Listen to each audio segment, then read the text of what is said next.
पूछेंगे कि इतनी पढ़ाई के बाद आपको क्या लगता है कि दुनिया के सबसे बड़े डिप्लोमेट कौन थे?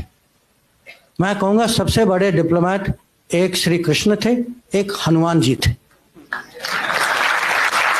नहीं, और बहुत बहुत सीरियस उत्तर दे रहा हूं मैं आपको कि अगर आप उनको कूटनीति के परिप्रेक्ष्य से देखें कि किस सिचुएशन में थे, उनको मिशन क्या दिया गया था, किस तरीके से उन्होंने हैंडल किया था।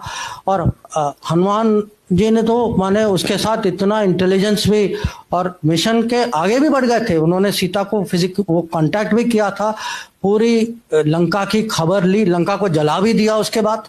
माने कैसे डिप्लोमेट निकले, माने ऑल पर्पस मल्टीपर्पज डिप्लोमेट।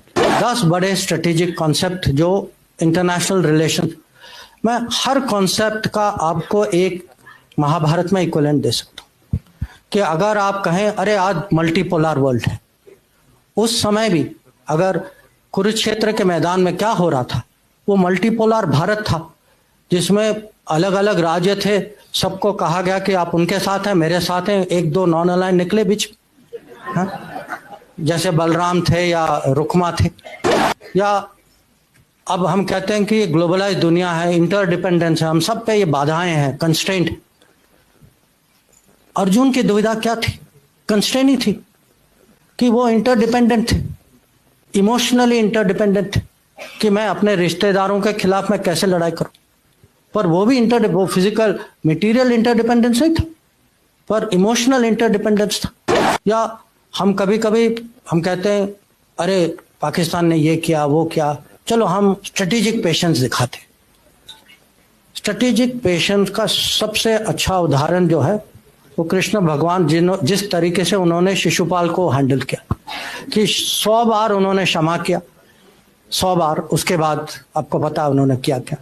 या आजकल ये टर्म आया है रूल्स बेस्ड ऑर्डर, हाँ, कि एक मर्यादा होती है देशों के बीच में, जो राजनीति में, कि आपस में कुछ ऐसे कानून होते हैं, कुछ रूल्स होते हैं।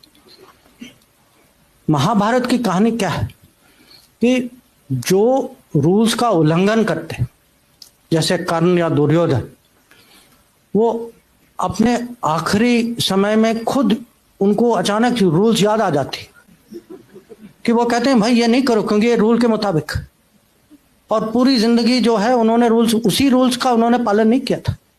आज हम कभी कभी आपस में हमारी डिबेट होती है कि हमारे खिलाफ हमसे बड़ा देश है।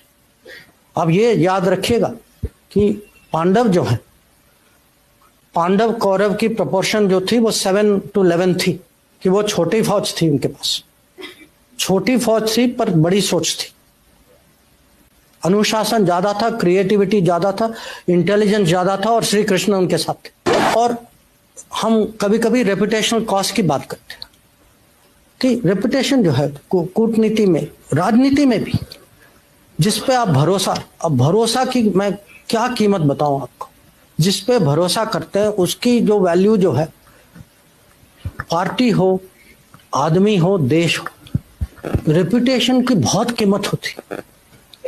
और पांडवों की रेपुटेशन जो है कौरव से इतनी अच्छी थी, रेपुटेशन का बहुत फर्क पड़ा। और कभी कभी ये भी है कि जो बड़े गोल, जो लार्जर गुड के लिए कभी लोगों को माने टैक्टिकल एडजस्टमेंट करना पड़ता है।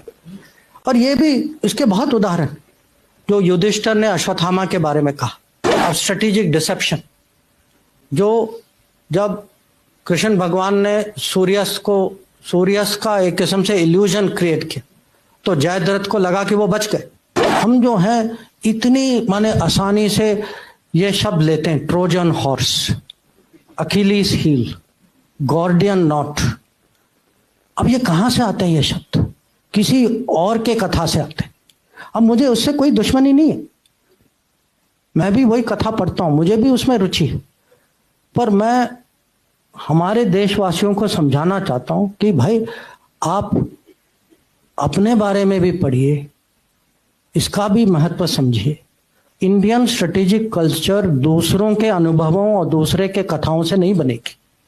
इंडियन स्ट्रेटेजिक कल्चर इंडिया के एपिक से बनेगी।